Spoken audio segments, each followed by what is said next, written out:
Love and longing. Not something I expected on my honeymoon, Vernon remarks as he watches Miro Noir and the distressed women discuss.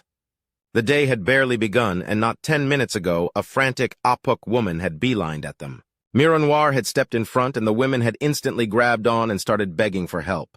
The moment Miro Noir asked for clarification, she had started speaking fast and low. Too low for Vernon to catch anything beyond a few snippets. He had the gist of it anyways. The woman is a mother. She has a son. A son that had run away during yesterday's festival to parts unknown, or perhaps well-known. There is an extension of the dark forest nearby. If you climb up even a single story, you can see it in the distance. Even someone lazy could get there in a couple hours of a casual walk. With a burst of axiom, it's maybe half a minute away. If the kid had motive to vanish, then he's already long gone. No matter where you go, there you are. The righteous don't claim rightness, they demonstrate it. "My love," he says, walking up to Miro Noir and placing a hand on her shoulder. "I'll search the dark forest for the boy. My being here may have inspired him to try and become a sorcerer." "A sorcerer? Oh my, that's—" The mother begins with a dreamy expression on her face. "Very bad for you, madam," Vernon remarks quickly. This snaps her back to reality with nearly audible whiplash. "How is it bad?" "Madam, while both of us may appreciate the stories of sorcerers and how they almost universally end with a great deal of happiness for all involved, there's an enormous amount of struggle on the way. My own struggles that refined me into an accepted sorcerer candidate happened off-world. They nearly broke me physically, mentally, and left me battered and gasping for breath time after time. Yes, but they do succeed. After they've been hopelessly changed. Wasn't the story of Sheen Fear told last night? The meekest in his home village before running into the embrace of the forests and returning a decade later to reduce it to rubble. It was rebuilt after he was defeated and wed the princesses that bested him in battle. That doesn't mean it was a good thing that he destroyed his home village. Even if by some miracle there was no one killed by that, it was still a lot of damage and a great deal of lost valuables. There's more to life than valuables.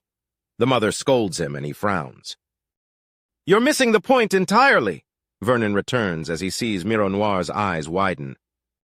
"I'll explain things to her more clearly. Find Jeth Urla." Miro Noir bids him and he nods before taking a step away and vanishing. A patch of wildflowers are growing where he stood. He reappears within the forest itself and places his hand on the nearest tree. "Oh no, poor kid."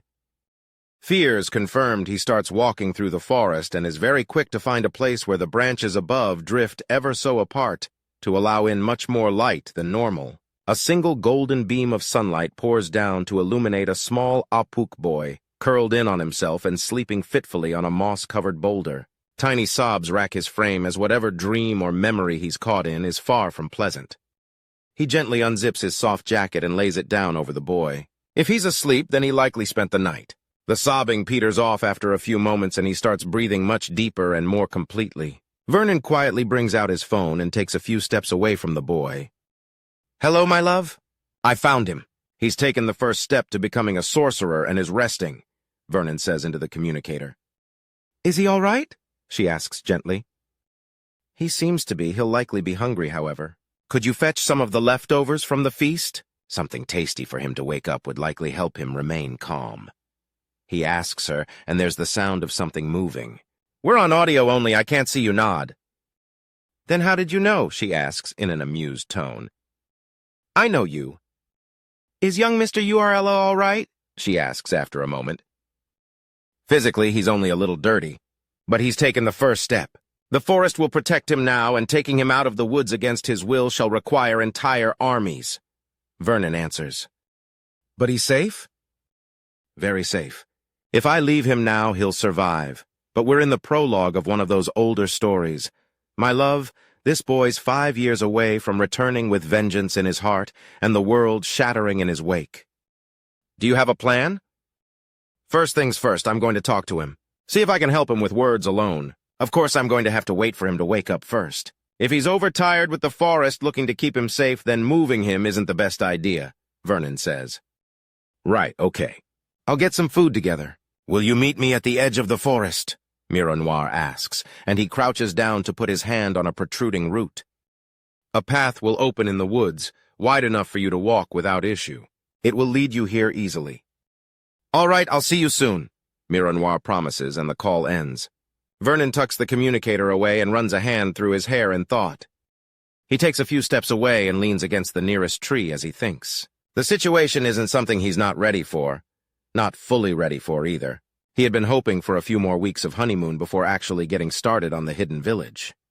If little Jeth can't be talked into heading home, then he'll be the first long-term inhabitant, days before the first workers even land on Serbo. It is and it's not a problem at the same time. Sorcerers usually spend the first year or so just bumbling around the dark forests, guided subtly by the woods themselves to shelter, food, and safety.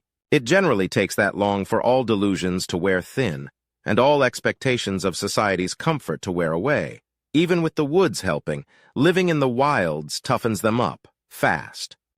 After that, the woods subtly push them harder and harder, pitting beast and disaster against them. Never enough to kill or maim, but enough to scar and scare. Then, when they find themselves declaring that they are the master of their domain, all illusions are stripped from them, and they are confronted with the enormity of the woods themselves. That's the moment that changes a scared Apuk man into a force of nature. After the initial communion, the real training begins, and the aspirant goes from surviving to thriving. More and more the forest both tests and treats them in equal measure, fanning the sparks of passion and desire within the growing sorcerer until it erupts into an inner fire that the woods feed and feed upon. It's much the same as boot camp followed by military academies. The moment you're shown to be capable, you're pushed to your limits physically with as much exercise, sleep, and food as you can manage. The times in between all that are filled with how to move, how to fight, and how to obey. Granted, for the sorcerers, the between times are how to survive, how to fight, and how to understand. But there's a lot of overlap.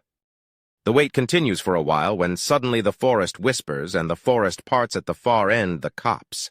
There was a short wait after that until he feels himself smile as Mironoir enters the tiny clearing.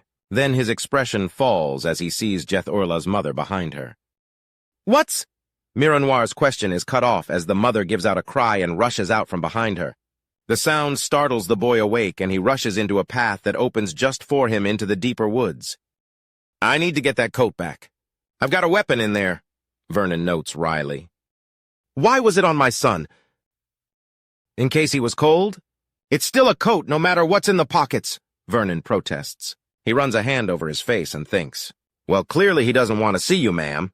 Maybe you should head home before you chase him into the dark heart of the forest." "How dare you? I am his mother and—" The woman actually starts ranting at him, and almost right away he starts tuning it out. "My love, I'll take the meal to him. No doubt it will help calm the child," Vernon says to Mironoir, and she hands him the small bag filled with containers. "I'll deal with the mother further.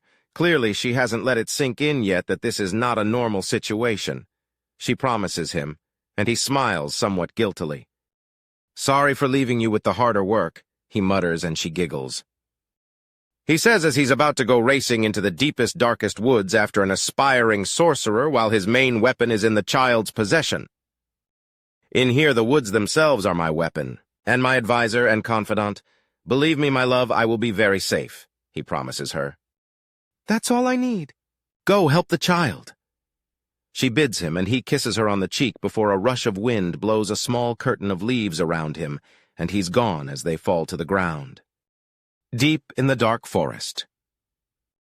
He pants with his hands on his knees, exhaling small tongues of flame to try and force out the sheer heat that's inside him. It's a sad, sad thing that this is the biggest flame he's ever gotten in his life. His sisters had been taught to spit wonderfully huge flames, most bigger than they were. Some could mold them into balls as they left and send them into the sky. Viti Urla even had a heart of blue fire in hers, and she was younger than him. But he had been told to keep away where it was safe. He tucks the soft coat around him a little tighter. He's cooler now, so it's not a problem. It also feels safe for some reason. In this place. This faraway place, further than he's ever been from home. Minurla and Mina Urla had been allowed to visit their friends much further away than the forest, and they were only a few weeks older than him. But they had kept him close, to make sure he was safe. The wood of the trees groaned under their incredible weight, as the gigantic towers of life swayed in the winds above. It almost sounded like words, sad and strong. He had wanted to be strong, to learn how to fight and hold a sword or a gun or even a spear. But he had been kept from such things, so he would be safe. There's a sharp pain of hunger in his stomach. He hadn't eaten at the feast and had snuck away as everyone got put to sleep by all the food. He hadn't had a bite. It had been the hardest thing he'd ever done, which was sad. Where were his great deeds? Would he ever have stories told of him? Could he be worth anything more than what he'd been born as? No, he couldn't. Not while he was safe. That revelation had been what led to the decision to run both times. He needed a way. He needed to be more than just a lucky birth. 1 in 100 isn't enough. He wants to be 1 in a million, 1 in a billion, 1 in... His stomach hurts and he bends over in surprise. He's really, really hungry. He missed supper and breakfast. Want some? A deep but soft voice asks from nearby, and he turns in shock. There is a large man there with short blonde hair and pale skin. At first he looks like a Tret. But there's something truly apuck about him. And something else as well. Like something from very far away just happened to look like a Tret, but decided to try and be an apuck. Who are you? Jeth Urla asks him before blinking. What are you? I'm the man offering you some leftovers from last night's feast. Are you hungry? Vernon asks, and Jeth Urla blinks for a moment before slowly reaching out to take the small container that Vernon's holding out to him. Scrapings! He cheers when he opens it and sees the crispy treat inside. He wastes no time and quickly eats a few tiny gouts of flame, flash-cook them in his mouth to renew all the flavor and char them that extra little bit that he likes. Slow down.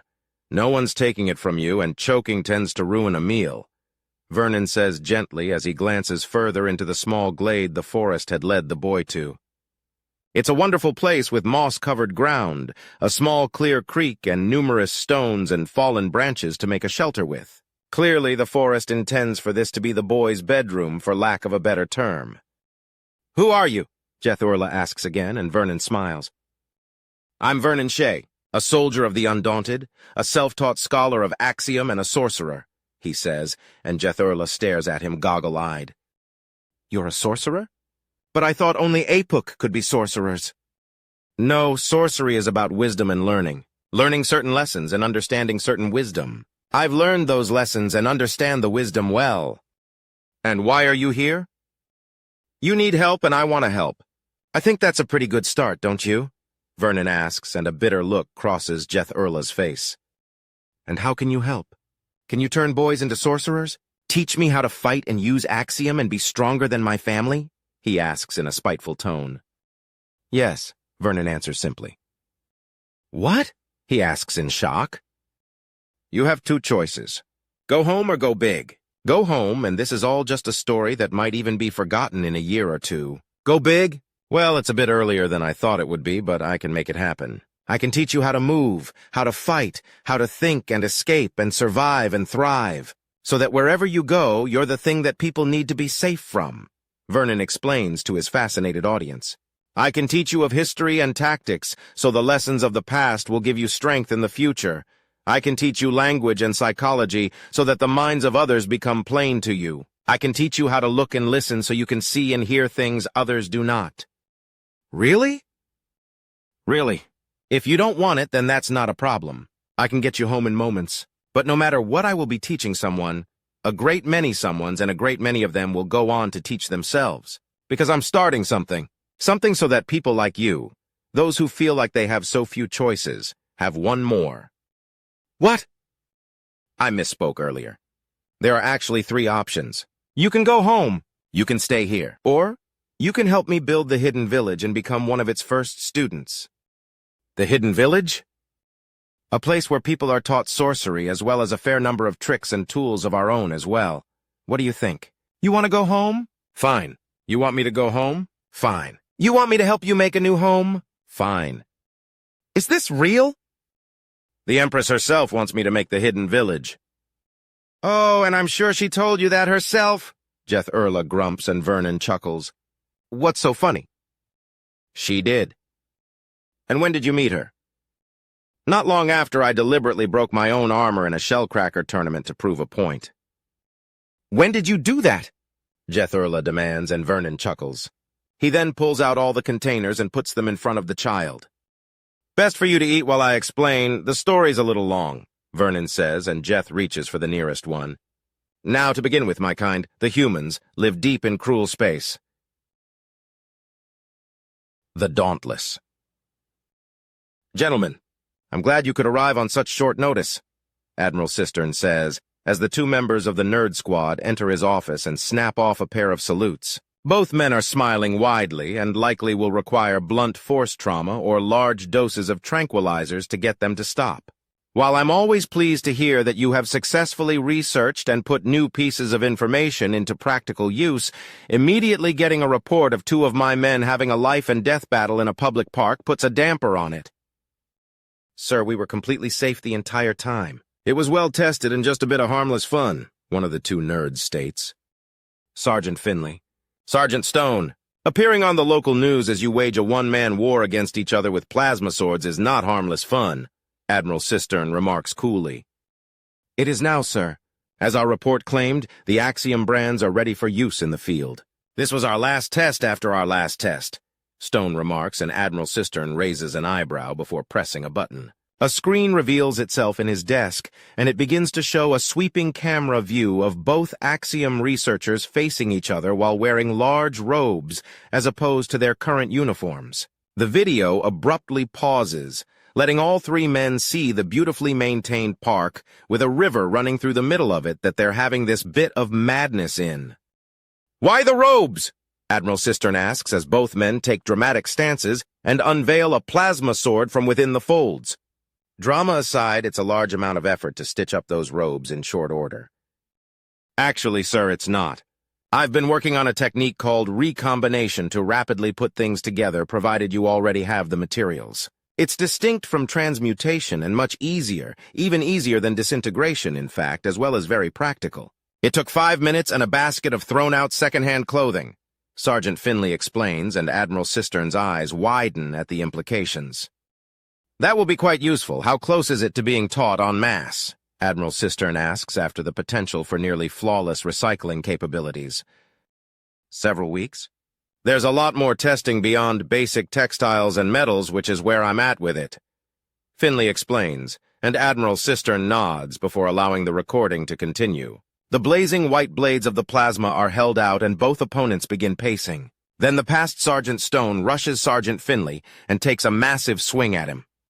Finley dodges backwards in a blur before rushing forwards with his burning blade a streak in the air that crashes with the sound of a burst of lightning as it's caught by Stone's own blade. Finley, using his larger size to push back on Stone, forces him to back up a few steps. Then Stone's blade deactivates and he melts to the side even as the sword comes back online. Finley dodges mostly. His sleeve is caught and both cut and burnt off in the blow.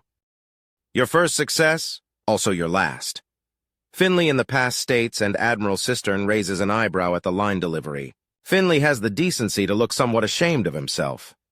Back with the battle, Finley charges Stone before abruptly shifting to the side and taking a controlled swing with both hands on his sword. The attack is woven around by Stone, who closes in only to find Finley reverse the momentum and has to parry the next attack.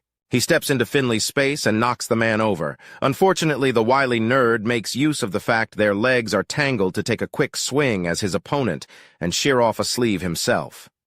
He then rolls away and stands up with a grin. Stone takes a defensive stance with his sword deactivated and held as if he'd just plucked it off his belt. His knees are bent and he's leaning forward as if to charge. "You know I could go around and you'd have little answer, right?" Finley asks, and Stone snorts. "Will you refuse the challenge?" Stone asks, and Finley takes a long stance with the blade held close to his side and pointing right at Stone. "Hell no," Finley remarks before seemingly vanishing to reappear behind Stone, who suddenly changed his posture with his sword fully activated and held pointing to the side as if he just took a swing. Both of them have their left sleeve fall down their arm. The cloth is tossed to the side as both men are revealed to have a wrapping of bandages around their shoulders. "Couldn't resist going for the left arm either?" Stone asks in an amused tone as he slowly turns to face Finley. "Nope. Remember the agreement?" Finley asks with a grin. I know, Stone returns. "But you have no idea just how out of your league you are." Taunt-delivered Stone rushes Finley in a tight stance with the blade held close. The initial light swing is dodged, but that just opens up enough space for Stone to give Finley a baseball-style swing that sends the man staggering back a few steps. On his final step, he takes a strong stance and holds out his sword between the two of them. Finley is on the defensive. He takes one step after another towards Stone, who begins going sideways to get around his one-directional defense. Then Finley rushes hard and takes a blurring swing at Stone, who barely avoids catching the plasma sword in the face. Admiral Cistern pauses the video at this point and looks at both men evenly. It's clear you both survived, but what on earth made you think it was a good idea to batter each other with highly lethal weapons in public? The disinformation campaign, sir. The order was never rescinded. So we figured that with our project complete, we might send out a bit of bullshit that would hopefully make some aliens a little more hesitant to fire at us with their conventional arms. Make them think we use kinetics because we're even more plasma-resistant than Canadors. Finley explains, and Admiral Cistern nods. Well, it's not a bad idea, not entirely, but it's one with a high chance of backfiring. If they get it into their heads that we're somehow plasma or laser immune, then they may very well just get creative, which would be a very bad thing. We may effectively be in an arms race, but I'd rather our opponents remain ignorant of that fact. Admiral Cistern remarks before considering. At the very least, you two kept those bandages on. Letting the galaxy see exactly what you two have developed would be a disaster. Sir, please remember that we could have gotten up to these shenanigans in the Dauntless itself, and while we've rendered ourselves nigh invulnerable to plasma, the ship itself, Sergeant Finley trails off, and Admiral Cistern suppresses a wince at that mental image. Those swords were just long enough to get to something important in the ceiling and floor, and would be a gigantic hassle to repair in the walls. You did not have to have a sword fight at all. I appreciate that many of you are going stir-crazy, but there are limits to poor behavior. Admiral Cistern remarks gently. Both of these men were in one of the final brackets for actually leaving the ship, and it showed. Their shore leave had had the unfortunate timing of being less than a day after they made the final breakthroughs on their project, and undoubtedly wanted to play with it. But sir, lightsabers, laser swords, plasma blades, whatever you want to call them, they're just so cool. The order is that without proper protection, there's no plasma blade duels, and we got proper protection now. Sergeant Stone protests, and Admiral Cistern raises an eyebrow. He simply plays the video again instead of answering, and the image of Sergeant Stone and Finley catching one another in a blade lock with their weapons and wrestling for control before a confused bumble of movement causes both men to have their upper robes seared open with the swords to reveal them unharmed underneath. The image is paused again, and Admiral Cistern rubs the bridge of his nose. Did you two men just tackle each other while massively deadly weapons were between you? He asks. Haven't you seen the movie before? Stone asks. I didn't have the idiots responsible in front of me to ask these questions last time. Admiral Cistern volleys back instantly. Now answer the question. Sir, we did. What is the problem? It's not that you're fighting with incredibly deadly equipment. You're soldiers. You're expected to do such. But fighting in so sloppy a manner is not excusable. Admiral Cistern states, and there's a pause from the two men. You're not angry with us? I am, but it's an anger born of exasperation. No one was hurt despite the madness. There was no public or private damage excepting your robes and the sheer amount of confusion you two have caused. He explains before turning the video back on before either man can ask him any questions. Their upper robes reduced to scraps, both men back off and allow the rags to fall around their waists before shifting their grips on the swords. Finley holds his sword in reverse grip while Stone takes a wide stance with his hand near the tip of the blade as if he's about to stab his own hand with it. A dangerous stance if the madman hadn't rendered himself invulnerable to harm from the weapon. Then Finley charges Stone, who catches the sword and uses his prepared hand to grab his opponent and hurl him away. Clearly, the throw was axiom-enhanced as the man lands on the far bank of the river. Stone slowly paces up to him, and Finley steps down into the river itself. What are you up to? Past Stone asks, and Finley cuts his plasma sword into the water, causing a massive blast of steam to overtake the area. The video is reduced to barely visible silhouettes, waving glowing blades of light at each other, and the occasional sound of flesh hitting flesh as they take cheap shots at each other. Then there's the sound of a siren and a demand to deactivate the weapon sounds out. The men comply, and as the steam blows away, They're revealed to have carved away the lower robes and are reduced to their underpants and the bandages around their left shoulders. The men's genitals are clearly visible through the white fabric and the video is turned off. When I have to hear jokes about public indecency not being applicable because the arresting officers find your appearances decent, I have to draw a line. I want you both to understand that if the galaxy was not utterly insane, you'd be on latrine duty for the rest of your careers. As it stands, you're on latrine duty for a month instead. Do we have an understanding, gentlemen? Admiral Cistern asks, and both sergeants nod. Excellent. Now I'm not going to demote you or rescind your research privileges, as this event has also shown the incredible use of your research. Now, your report stated that you have finished the branding research and had successfully proofed yourselves against laser, plasma, electrical, thermal, and atmospheric-based harm. I would like to see the brands in question, he states, and both men roll up their sleeves to reveal identical burn scars. They're vaguely shaped like a segmented U in 4 parts with a T in the middle. Does it stand for the undaunted? Admiral Cistern asks after a moment. Sir, yes, sir. They answer him, and there's a slight swelling of pride that he crushes down. It doesn't matter how much he actually likes his soldiers, a light hand invites lax behavior. Walk me through it, gentlemen. To what extent have these brandings been tested? I've read the report, but I prefer to hear it from your mouths. Sir, we branded numerous lab rats and successfully granted individual rats nigh immunity to plasma and laser weaponry. We extended it to thermal and electrical, but ran into an unusual problem in that many rats kept dying despite not being so much as singed by the plasma or lasers. We could hold a blowtorch to these animals and they wouldn't even notice the heat, but they'd still die. It baffled us for a long time. What was killing them? Asphyxiation, sir. A weakness to being immune to damage from heat is that you still need to breathe, and plasma and lasers are both hot enough to effectively burn the air, meaning you suffocate if you're under constant bombardment.